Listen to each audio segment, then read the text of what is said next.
Arrancamos, ¿les parece? Vamos a hablar hoy de la interpretación de los sueños. Como tenemos el tiempo cruel, vamos a ir al grano, al punto. Fíjese, Freud, cuando habla de los sueños, primer punto importante, este es el ABC de los sueños. Freud diferencia el sueño en dos dimensiones, en dos elementos importantes. El contenido manifiesto, ¿lo ven ahí? ¿Se ve, chicos? Y el contenido latente. Bien, comencemos pues con las preguntas obvias, sobre todo a las personas que se están incorporando. ¿Qué vendría a ser el contenido manifiesto? A ver, por favor, la idea es que participen, ¿no? Si no, esto es un monólogo. ¿Qué dice nuestra querida Zaida? Contenido manifiesto. Vendría a ser lo que es el discurso del sueño. Muy bien, el discurso del sueño. Juan José, ¿el contenido latente? El significado subyacente al texto del sueño. Muy bien. Sabía que la cosa iba a ir por ese lado. Entonces vamos a comenzar a aclarar algunas imprecisiones. Fíjense, en el caso de Freud, básicamente, él plantea que a él lo que le interesa, escuchen bien lo que voy a decir, lo que a él le interesa del sueño no es el sueño como proceso interno, ni siquiera las imágenes en tanto imágenes, a lo que acá le llama la psicología del soñante, no le interesa. Lo que le interesa es esto, lo voy a decir con todas sus letras, es el paso del recuerdo del sueño al discurso del sueño. Lo que el paciente hable, diga del sueño. Entonces, la palabra clave aquí es texto sagrado. A Freud no le interesa la psicología del sueño, sino lo que le interesa es, como muy bien lo dijo Zaida, es el texto o el discurso del sueño. Cuando digo esto, ¿qué estoy diciendo? Que a Freud le interesa de sobremanera las palabras que el paciente emplea para contar el sueño. Que es muy diferente a pensar como psicólogos a decir, lo que Freud le interesa es que el paciente trate de recordar cómo fue su sueño. ¿Se acuerdan que en la clase pasada hicimos alusión a un componente muy importante que se llama el olvido? Y esto es algo muy interesante que tampoco se habla en clase. ¿Cómo saber cuándo estamos frente al inconsciente, Yajaira? O sea, el paciente te dice tantas cosas, te habla de tantos temas que parecían importantes. Entonces uno no es mago ni adivino.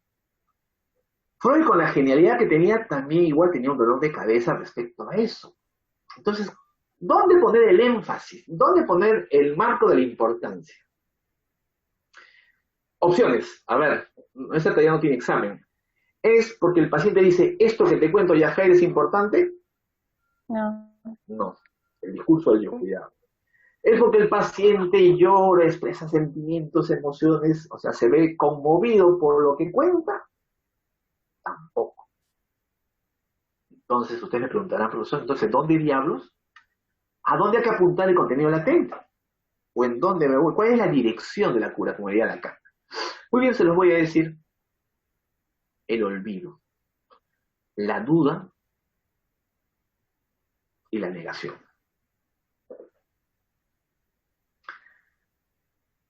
Te cuento un sueño X. Y en el relato, Yajaira, a ver, Yajaira, vamos a hacer un diálogo contigo, ya hija, para hacerlo con todos después. Es un poco la dinámica que hacemos en psicoterapia. ¿Sí? ¿Te prestas, hija? Sí. Yo le cuento a mi analista que es Yajaira. Soñé que iba a clases y llegué a la universidad. No sé qué clase daba y todos estaban muy contentos. Llegué a la universidad, a clases. ¿Dónde está el olvido? Él dice, en la clase. No sé qué clase daba. Entonces, si hay olvido, hay represión. Y si hay represión, hay inconsciente. Entonces uno pregunta, ¿y qué clase daba, señor Contreras? No sé, yo... Bueno, ¿usted, profesor, de qué curso es? Personalidad, psicoterapia, psicología dinámica, wow. Y no se acuerda, es que puede ser, no sé qué clase era realmente. Del olvido pasa la duda, ¿se dan cuenta o no? Ojo ya, Jaira, tampoco es que uno vaya a perseguir al paciente, ¿ah? Estoy dando un ejemplo, no es que es la forma en cómo uno trabaja, el paciente no lo puede una linterna y dices, hable. Pero es un poco para que me entiendan. Entonces, si en el relato del sueño ustedes vislumbran que hay olvido, el sujeto no recuerda ese pedacito, si hay mucha duda o negación, este es un sueño bien estúpido, bien tonto, no me acuerdo bien, ¿para qué se lo voy a contar? Entonces ahí hay que ponerle trabajo. Lacan dice, el olvido para Freud era como la luz roja que indica acá hay algo. Fíjense que es un discurso contrario al discurso racional. ¿Uno a dónde va? Donde el sujeto piensa, reflexiona, lo dice, acá está lo importante. Entonces, esa es una forma interesante de decir que el inconsciente, el contenido manifiesto, lo que habría que precisar es en el texto. Cuando digo texto son las palabras que el paciente emplea. ¿Seguimos ya, Jaira? Entonces digo, mira hijita, yo no sé realmente qué clase dictaba. Lo único que me acuerdo es que, te voy a decir la verdad, esto no es un cuento mío, que ha habido quejas porque hablo muchas lisuras. Lisuras. Entonces ella dice, lisuras. Sí, pero lo hago en función de la clase, no soy una persona vulgar por lo general, ni siquiera cuando hablo con gente de mi edad, en privado, en una conversación totalmente personal, uso lisuras, no es mi costumbre. No me estoy haciendo delicado, siempre que no tengo costumbre. Cuando los hombres se juntan, dicen, oye, huevón, no sé qué, pero no, a mí no me agrada, ni pública ni privada. O sea que lisuras es algo que usted no hace. ¿Se entendió ahora? Vamos a la interpretación, ¿les parece? Esto es un ejemplito, un calentamiento. Fíjense, punto número 1. Olvido, ¿te acuerdas o no, ya, Jaira? No me acuerdo qué clase dictaba. O sea, ella no interpreta por qué llegó a la universidad, ni cuántos alumnos había, ni qué emoción latía en mi corazón cuando dictaba la clase. Es decir, ella pone atención en la parte más débil del relato. 2, comienza a empujar el asunto. ¿Pero qué clase? Ya, y dice, no me acuerdo bien, creo que era esto. Y me sale con un comentario, que es, la universidad me ha llamado la atención porque hablo lisuras. Y yo le hago el comentario, yo por lo general, estoy diciendo la verdad, esto no es una fantasía, no suelo hablar lisuras ni en privado ni en público, muy poco, no es mi costumbre. Entonces ella interpreta y dice, o sea que las lisuras es lo que usted no hace, y es lo que usted no dice. ¿Se entendió ahora? Todo ese sueño, todo ese paquetón del sueño era simplemente para hacer pasar una sola palabra. Lo que yo no digo, que tiene que ver con las lisuras. Por eso el sueño es un texto sagrado. ¿Por qué? Porque si tú te pones atención en otras variables como los sentimientos, otras características, te pierdes en la nebulosa del sueño. Pero si uno presta atención en los aspectos débiles del relato, el olvido, la duda, la negación, por ahí puedes encontrar el inconsciente. Contenido latente, Marta. ¿Cuál es el contenido latente en este ejemplo que estoy dando? No saber de qué clase era o qué estaba hablando. Claro, recuerdo que yo no suelo hablar lisuras, ni en público, ni en privado, que la universidad me ha llamado la atención porque hablo lisuras en clase, ¿no? Ya, eso es el contenido latente. Acá JJ comete tal vez una ligereza, lo entiendo. El contenido latente no es el significado de eso. El contenido latente son todas las ramificaciones asociativas, todos los elementos anexos que van apareciendo en la interpretación del sueño. Cuidado, porque ese es un elemento importante. A ver si me apoya para ir. Gracias ya, Jaime, ir conversando, ¿sí? A ver, conéctate Katia Linares y luego Ariana Martínez. Por favor, chicas, de una vez, si no se enfría la clase, tengo varias cosas que contar. Estoy, profesor. Muy bien, Ariana, fíjense. Buenas tardes, chicas. acá viene una cosa interesantísima. ¿Por qué le llama texto?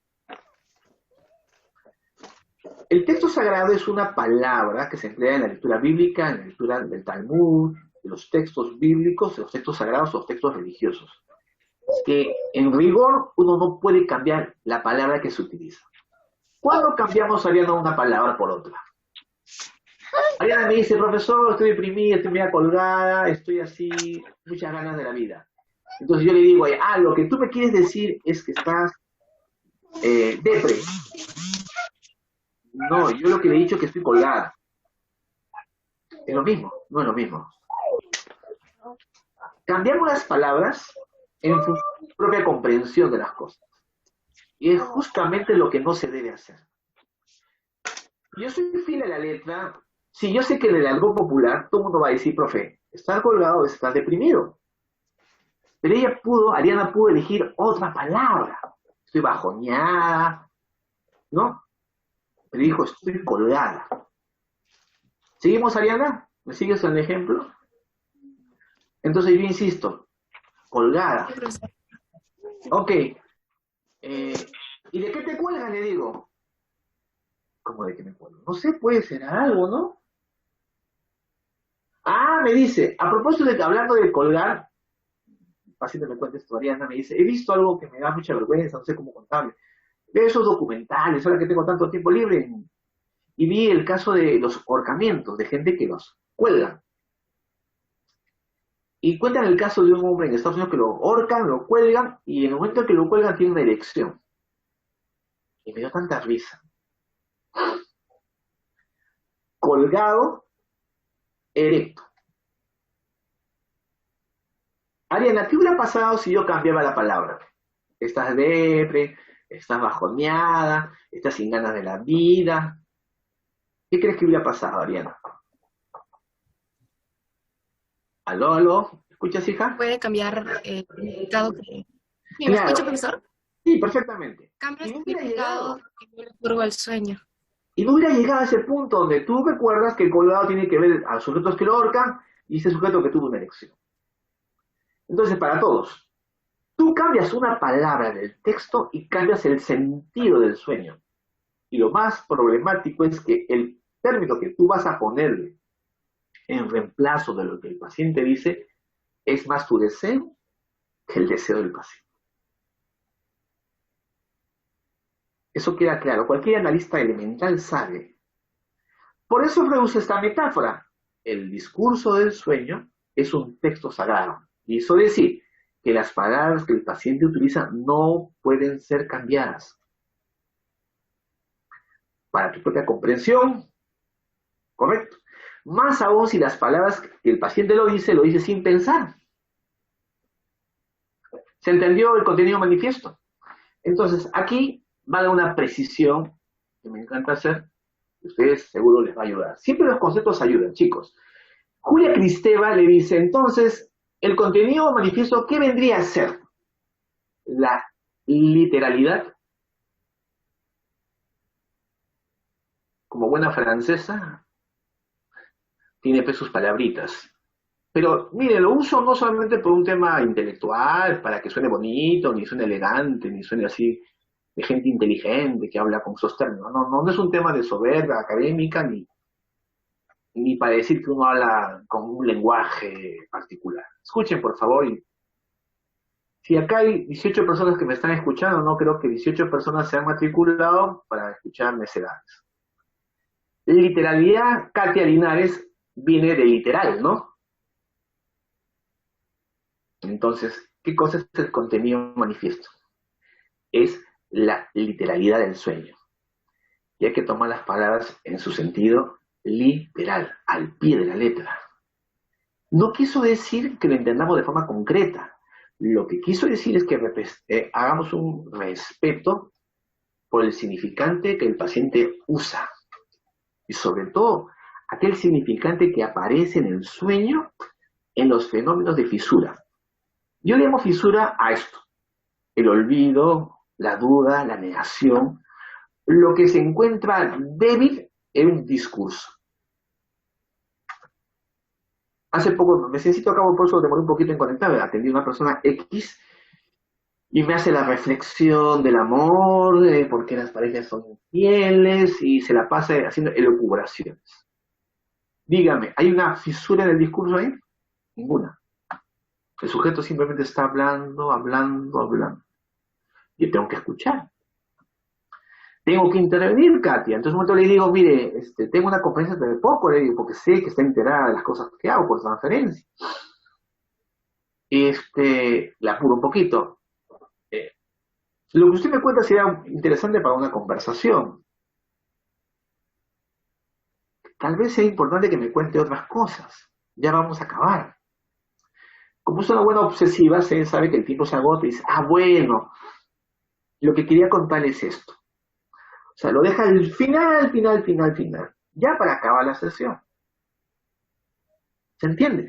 O sea, no es que el analista simplemente deja que el paciente a su capricho hable lo que quiera. Tampoco es eso. Eso no es la asociación libre. Uno le da permiso, licencia, pero uno tiene que intervenir. En el caso del sueño, ¿cuándo uno interviene? Volvamos al tema del sueño, que es el tema de hoy. En el contenido latente. Freud interpreta cada elemento del sueño. Digamos, el ejemplo que di, llego a la universidad. Interpreta, señor Contreras, cómo llega a la universidad. Dicto mi clase. Dictar la clase. ¿Qué clase dicta? Me olvidé, ¿se acuerdan? ¿Cómo termina el sueño? La usanza freudiana es interpretar cada elemento del sueño. Así fue al inicio. Pero ¿saben lo que pasó? Que Freud se da cuenta, después obviamente, que está haciendo un poco el trabajo del obsesivo. Lo que habría que analizar es justamente la pista que di al comienzo, lo que se encuentra más débil en el sueño. La parte más ambigua, dudosa, que está en el sueño. Ahí pone Freud todo su esfuerzo analítico. Entonces, cuando ustedes quieran interpretar un sueño, no se centren tanto en lo más claro, en lo más nítido, sino en la parte débil del sueño. ¿Cuál es la parte débil? Los vacíos, las fisuras en el relato del contenido manifiesto. Muy bien, hasta aquí preguntas, vamos bien, 2:36. ¿Dudas, por favor? Bien, vamos a hablar entonces cómo se trabaja el contenido latente. Sí, profesor, usted había comentado que el contenido latente eran las ramificaciones asociativas, ¿verdad? Eso había dicho, A ver. cuál. ¿Con quién tengo el gusto, por favor? Con María Belén León, disculpe por interrumpirlo. No, dale, hija. Sí. O sea, cuando usted explicó sobre el contenido latente, había dicho que eran las ramificaciones asociativas del sueño. Así es. No entendí muy bien, o sea, ¿qué parte del sueño vendría? ¿Es lo que iba a explicar justo ahorita? Claro, las ramificaciones asociativas es lo que el paciente comienza a recordar a partir del elemento, por ejemplo, lisuras.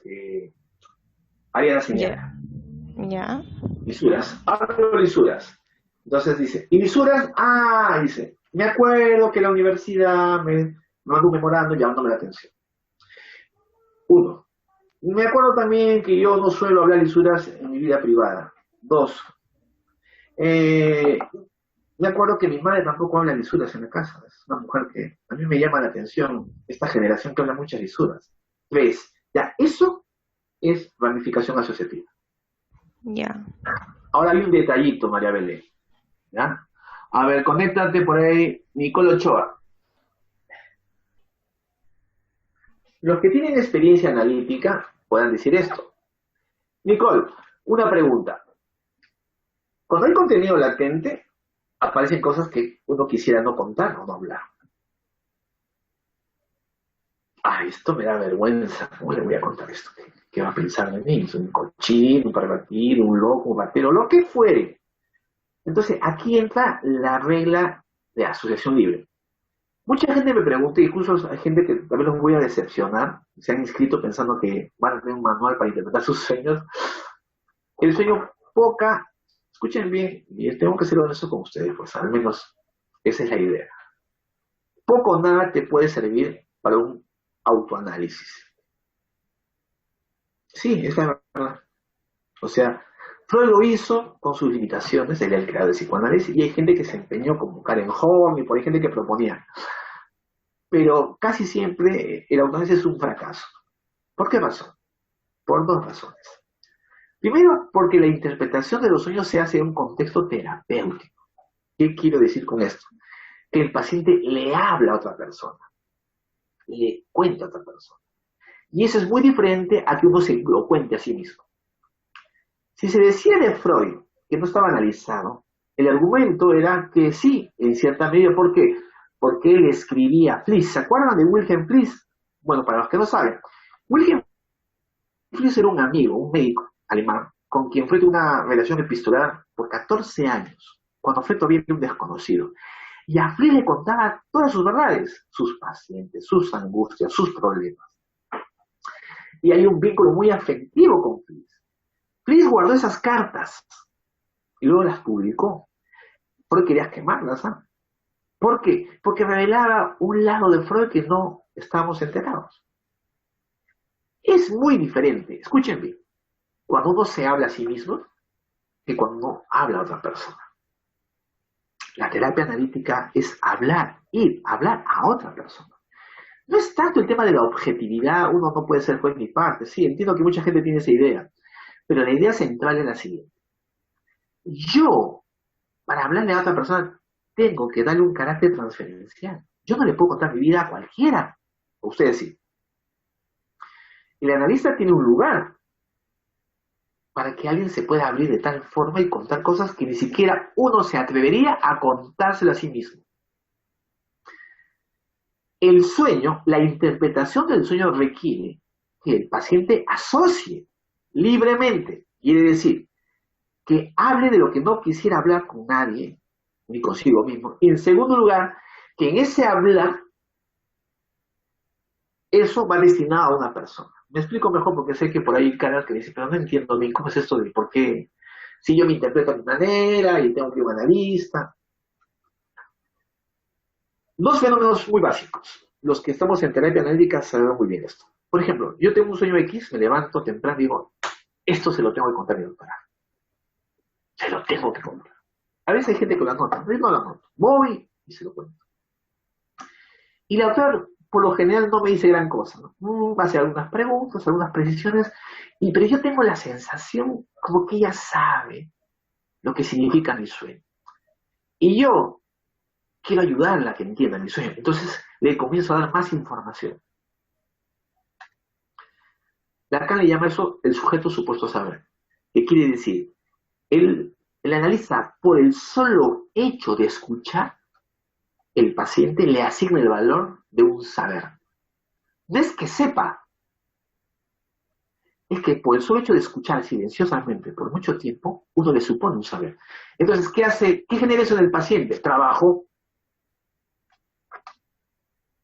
Tengo que contarle esto. Tengo que recordar para que ella entienda. Le tengo que ayudar, le tengo que precisar para que me ayude. O sea, yo me esfuerzo, escuchen bien, me esfuerzo para que el otro me entienda. Pero lo que no sabe el pobre paciente es que el analista lo que está haciendo simplemente es generar el esfuerzo para que él se entienda, pensando que lo hace por el otro. Ese es el carácter transferencial. Eso no se da en un autoanálisis. Por lo tanto, los sueños, cuando uno se interpreta así a su cuenta, a su vida de río, ¿no? Llegó el cursito con Contreras o un libro, lo leyó y se aplica, no tiene mucho valor. ¿Por qué? Porque está fuera del marco transferencial. Dos, para no ser muy larga. El sueño casi siempre está dedicado al analista. Y eso no lo he dicho en clase tampoco. ¿Cómo es que el sueño está dedicado al analista? Si uno está en terapia analítica, sabe que todo lo que le pasa en su vida lo va a tener que contar ese señor o esa señorita, ¿sí o no? Entonces, cuando uno trae un sueño, ¿qué está trayendo? Lo que el otro quiere escuchar. Miller es un genio porque dijo una cosa que no se había pensado. La terapia psicoanalítica, a diferencia de otras terapias, tiene una particularidad, que es una clínica bajo transferencia. ¿Qué quiere decir en cristiano? Que todo ese esfuerzo que hace el paciente de ir a la sesión, hablar, pagar y no sé qué, no sé cuánto, es por ser objeto de amor de ese analista. Con uno mismo no se da ese fenómeno. No funciona. Ahora, póngase a pensar, lo dejaré para la siguiente reunión, y los sueños donde uno sueña al analista, donde uno ya pone al analista en sus propios sueños, imagínate qué tan importante es el analista para que lo sueñes, o para que te levantes con el deseo de contarle tu sueño. Esas dos cosas, ese aspecto transferencial, no se da cuando uno interpreta los sueños así, a su cuenta, ¿no? ¿Se entendió? Por eso no tiene mucha utilidad los sueños que uno se interpretan fuera de un contexto terapéutico. No tiene mucho valor. Puede decir algunas cosas. Yo le digo así, es como jugar Monopoly, ajedrez, ¿no? Para que te entretengas un poquito, ya, está bien. Pero no tiene un valor terapéutico. Valor terapéutico. O sea, ¿qué quiere decir? Para terminar el rollo, que pueda generar un efecto de cambio en el sujeto. Me acabo de acordar algo. Cuando está medio deprimido, no tiene ganas para hacer nada, sí, sinceramente. Y eso me pasaba un tiempo, al margen de las clases que dictaba. Entonces el analista me escucha, un relato del sueño. Y si hace la tonta y me dice, oiga, me dice, me llama la atención la dedicación, el esfuerzo que usted hace al traer un sueño que casi se le olvida. Porque le dije, se me está olvidando, pero trato de recordar, incluso me quedé con una palabra, y esto no debe ser así, no sé cuánto, no sé cuánto. Mire, todo el esfuerzo que usted hace para traerme el sueño. Y por el otro lado, me cuenta usted que casi no tiene ganas para hacer nada. Qué raro es usted. ¿Ganas para aquí? No hay ganas para acá. Yo no entiendo si el organismo funciona así, ¿no? ¿Nuestras ganas son tan selectivas? Por supuesto que sí. Ahí el analista no te da una respuesta. No dice, mira, lo que te pasa es esto, estás deprimido, nada. Simplemente lo que hace es abrir una pregunta a partir de un sueño que ni siquiera me acuerdo qué sueño era y me hizo trabajar un poco. O sea, no es que usted no tenga ganas, las tiene. Pero algo debe pasar en usted para que no esté puesto en el lugar que corresponde. Listo, se acabó, no hay más que decir. Bien, sigamos. Vamos ahora sí a la parte del concepto. ¿Qué significan los sueños? Ya hablamos de la estructura del sueño. Muy bien. La palabra clave es esta. El significado del sueño es la realización, voy a poner la palabra acá. Bien chicos, vamos avanzando, vamos por la mitad. Al menos quiero acabar el esquema para que ustedes no se queden con cosas. Por favor, las preguntas. Miren, esto ha sido la crítica fulminante de Jung y todos los freudianos, post y los que no están en la escuela de Freud. Es decir, ¿cómo Freud puede ser tan mecanicista, tan reduccionista, es decir, que el sueño es una realización de deseos sexuales? Qué bruto es este Freud para algo tan amplio, reducirlo a un tema instintivo. Y por supuesto le cayó toda la crítica a y por haber en su época y hasta el día de hoy. Como un sueño, está más bonito la interpretación de Jung, ¿no? El sueño es la expresión del inconsciente colectivo, la amplitud del inconsciente, ¿no? Él dice, ese es un concepto amplio. En cambio, el concepto es un concepto reduccionista, porque hablar de sexualidad es simplemente ponerlo todo en una sola variable. Porque cuando Freud habla del deseo, ojo, no está hablando del deseo cualquiera, habría que aclarar. Bien, entonces, deseo y sexualidad van a ser los dos conceptos que vamos a tratar de aclarar para ya pasar a las preguntas, ¿sí? Bien, vamos a la palabra deseo. Hay que reconocer que este término, ¿se ve la pizarra, chicos? Sí. Sí. Es un término que hay que agradecer a Lacan en haberlo precisado, subrayado y darle el lugar que corresponde. Porque ha sido un concepto muy mal interpretado. habría que entender, deseo no es necesidad, no es anhelo, no son ideales, no son expectativas. Vuelvo a repetir, el deseo del que hablamos en el sueño, no es necesidades, no son anhelos. Ay, deseo tener un carro, casarme, tener hijos, no sé, un buen trabajo. Tampoco son ideales. Quiero ser un buen padre, un buen profesor. Ni siquiera son expectativas, porque fíjense, estos cuatro de acá, si ustedes se dan cuenta, remite a un aspecto consciente, a un aspecto yoico. Es lo que tú quieres. Entonces, pero estamos hablando del deseo inconsciente, por tanto, es un deseo tan tuyo, pero tan ajeno a tu conciencia. En cristiano, es un deseo que yo desconozco que lo deseo. Habría que precisar eso, ¿no? O sea, ¿cómo puedo decir algo que no sé que deseo? Eso es una confusión, profesor, alguien me puede decir. Sí, por supuesto que sí. Es el deseo de algo que yo desconozco. Ni siquiera, Marta, me asumo como sujeto deseante. Esta persona X me decía, conozco a alguien, le muestro un poco mis encantos, no sé qué, y nada, el Señor no me dice nada.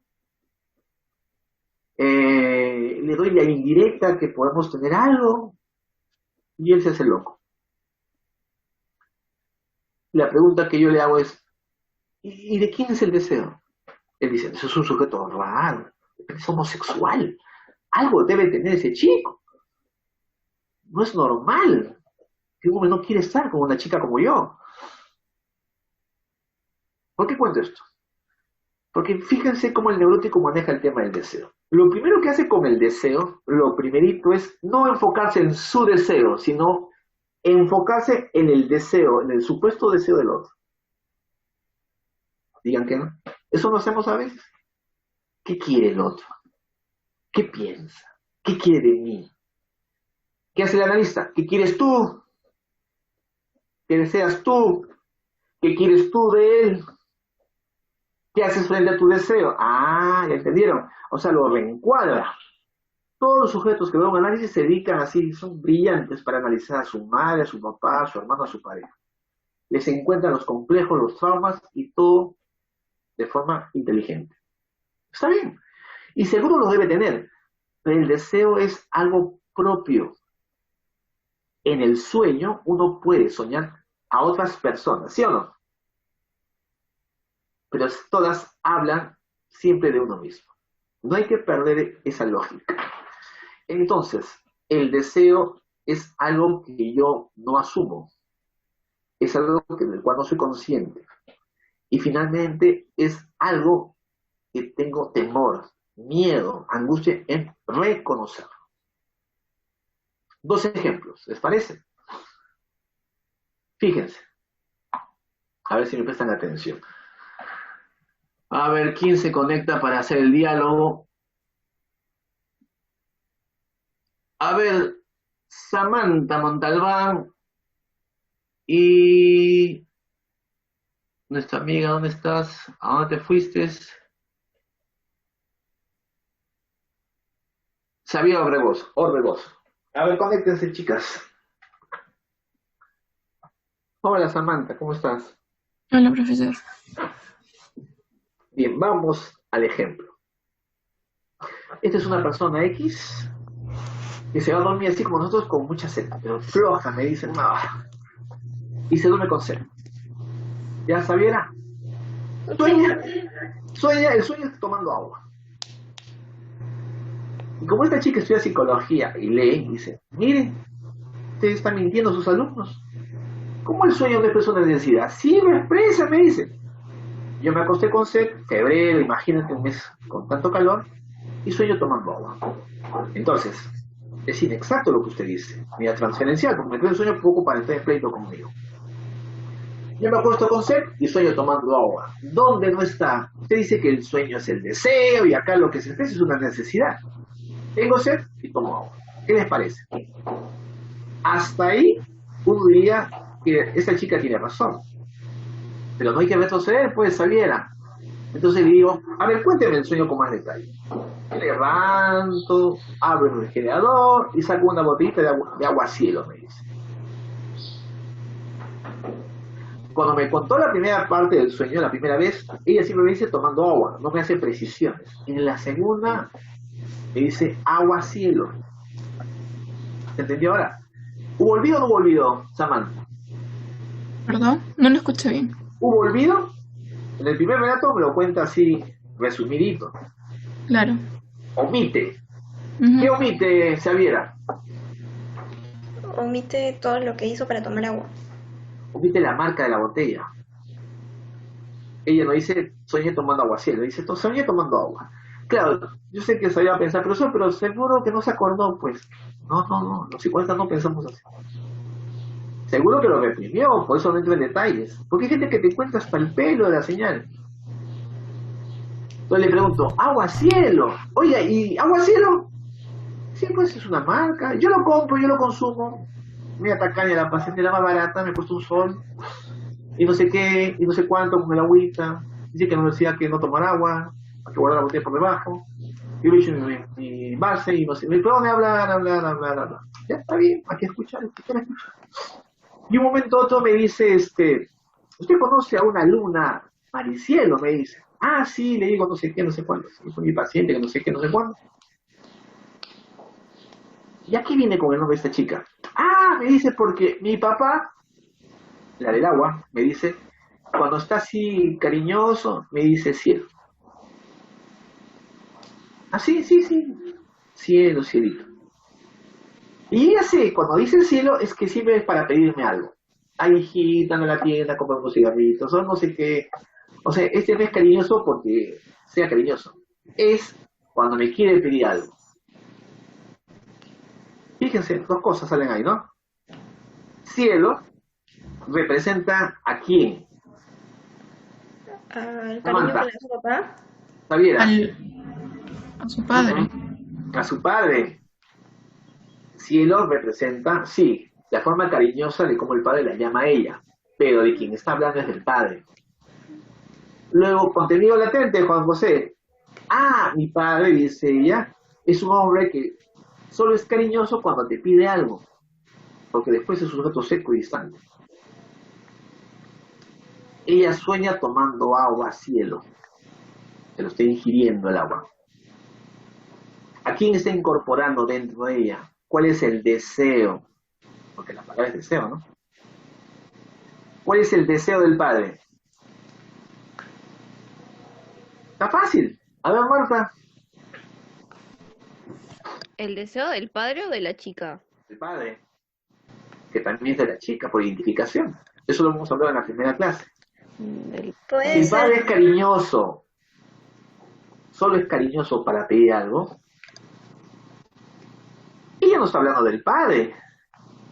El padre es el contenido latente. Está usando el padre para hablar de ella. Hace poco había un programa indigna, cómo las mujeres se pueden prestar para esas cosas. ¿Qué dice? Ese programa estúpido de Magali. Yo no lo veo, porque mi hermano me obliga a ver eso y no sé qué. Cómo se acuestan por plata, por interés. Mire, déjeme, mi madre que es un poco vulgar me dice, ella, la paciente me dice, usa una expresión que a mí no me gusta, pero lo usa muchas veces. ¿Cómo abren las piernas por plata? Y dije, mamá, no hables así, no seas grosera. Y a mí eso me molesta.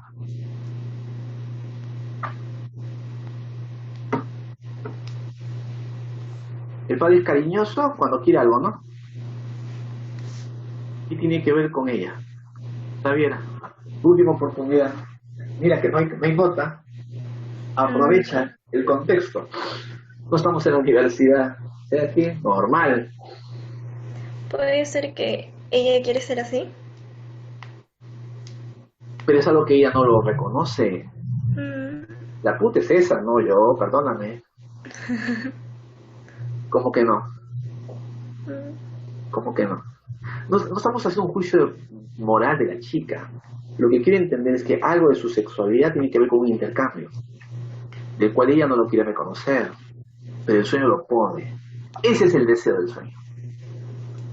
O sea, como os digo, el deseo no es que el papá lo quiera, el afecto del padre, ese es el cuentito de los psicólogos. No. Ni que expresa sus preocupaciones del día, tampoco. Es el deseo no admitido. ¿Bien? ¿Estamos bien? ¿Está entendiendo? Vamos a volver al esquema, porque me parece importante algunas precisiones. La sed es una necesidad básica, pero está de por sí sexualizada. Sexualizada. Los instintos, mal llamamos instintos, o las pulsiones de conservación, por el solo hecho de ser sujetos hablantes, ya pasa al camino de la sexualización. ¿Qué cosa es sexualizar algo? Voy a dar un simple ejemplo para no irnos por otro lado, porque el tema son los sueños, no la sexualidad.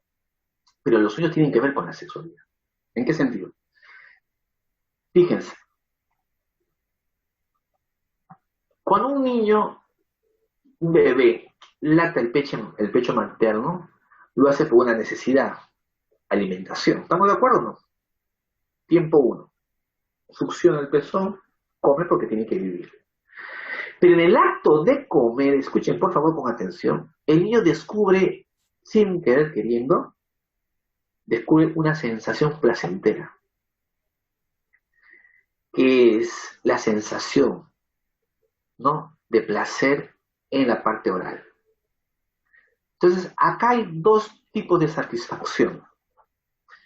La satisfacción para saciar el hambre, pero también la satisfacción del placer en el cuerpo, en la boca. Placer oral y satisfacción del hambre. Yo les hago una pregunta. ¿Estas dos están separadas? ¿Sí? Cada uno por su camino. ¿Qué dice Joana Bautista? Y a ver, Pierina Moscoso. Si quieren participar, esa es la idea, ¿no? ¿Qué dice Joana? ¿Está separado? Cada uno por su lado. ¿No se conoce? No, yo creo que sí están asociados de alguna manera. Claro que sí. Si se dan juntas, es que ya se establece una relación. Cuando la planche dice se sexualiza, ¿qué quiere decir? Que cuando un sujeto come, no solamente come por hambre, también come con el recuerdo de la sensación oral de aquella primera mágica etapa. Esa es la magia del psicoanálisis. Lo que te queda entender es que las actividades humanas están sexualizadas en el sentido en que hay un placer de por medio, más allá de la necesidad fisiológica que se pretende satisfacer. Y la necesidad fisiológica de por sí ya también está sexualizada. Porque cuando uno come por segunda vez, no solamente come por comida. Pregunten a los pacientes, pregunten a las personas que ustedes conocen, ¿cuánta gente dice como por ansiedad, como por tristeza, como por tal cosa? ¿Cuánta gente come no por hambre? ¿Y por qué come? Porque la comida representa comida. Por el placer. ¿Placer? Seguro que sí. Placer oral. Pero está asociado ¿a qué? A la madre. Al objeto primordial. Entonces, todo ese aspecto que no se reconoce, el sueño lo presenta. Este es un sueño oral. Ella sueña tomando agua cielo. O sea, ojo, cuidado, la pulsión está en juego ahí. Esa es pulsión oral. Bien. Vamos a dar algunos consejos prácticos que ustedes pueden, digamos, no practicar en sus sueños, pero al menos tomar en cuenta cuando llegue el momento en que ustedes trabajen con pacientes. Son 3 aspectos que a mí me parecen importantísimos. Y de ahí podemos sacar la conclusión. Miren, ya dijimos el primer aspecto, ¿no? Prestamos atención aquí a los aspectos débiles del relato. 2. prestamos mucha atención al final del sueño. ¿Cómo un sueño termina? Y Lacan lo dice, y disculpen, voy a tratar de entenderlo, yo hasta ahora no lo entiendo muy bien. Y lo más importante, Lacan dice, es en el momento en que uno despierta bajo el mandato del sueño. Para eso Lacan dice, ese es el final del sueño. No es tanto en qué termina el sueño, sino en qué momento yo me levanto del sueño. Despierto. O sea, el sueño es tan fuerte que me hace despertar.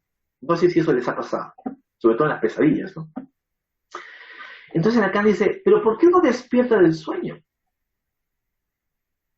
Es como si no fugara del sueño, ¿no? Es como que el sueño te dice algo que no lo puedes tolerar. Dígame, ¿eso no es digno de enfocar un análisis?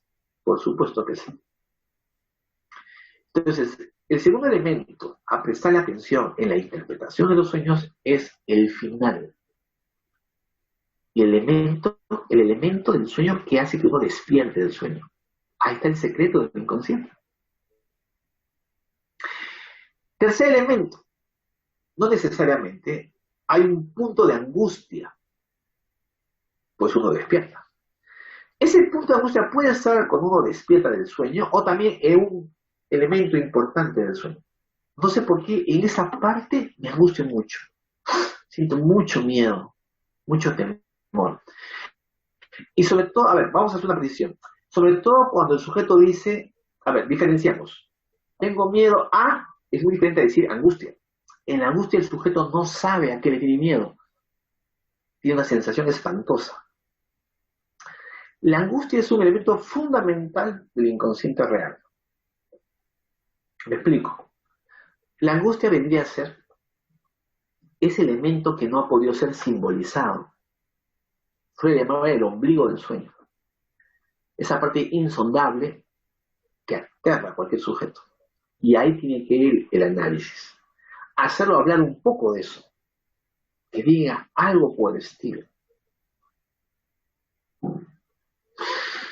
Hay tiempo todavía, ¿no? Hasta la 1:30. Por ejemplo, para darles un testimonio personal, pero que esto quede entre nosotros, yo desde muy niño le tenía mucho miedo a la oscuridad y a los precipicios, a las cosas muy hondas o muy altas. Nunca expliqué por qué. Créanme, pasé mi infancia, se me pasó, venía. La oscuridad fue algo que se pasó muy rápido, pero el otro siempre me quedó un poquito. Hasta el día de hoy me queda una sensación ligera, ¿no? En el análisis, a partir de un sueño que no voy a contar, yo nací en el Rímac. Y mi madre me cuenta que vivíamos en esas casas antiguas, no sé si ustedes han visto esas casas virreinales de techo alto, de quincha, ¿no? Que ahora se están cayendo. O sea, mis primeros añitos, hasta el tercer año de vida, viví en el Rímac en una casa de techo alto. Y esas casas son tétricas porque son casas oscuras, ¿no? No hay mucha iluminación. Entonces, no es que yo recuerde, pero no sé por qué tengo la sensación, ¿no? Ahí está un poco la parte que me angustia. Imagínense, oscuro, y es un gran espacio alto, pues el techo es, ¿no? O sea, es una sensación infantil de mis primeros años. De ahí no he podido conectar más. O sea, fíjate cómo que el sueño patea, ¿no? A un sujeto a recapitular cosas muy elementales, muy primarias, ¿no? Digo, ahí viene mi miedo a la oscuridad y a las alturas, techo alto. Y ahora viene lo particular, lo gozoso. Esto sí se puede contar porque es algo, sí se puede contar, ¿no?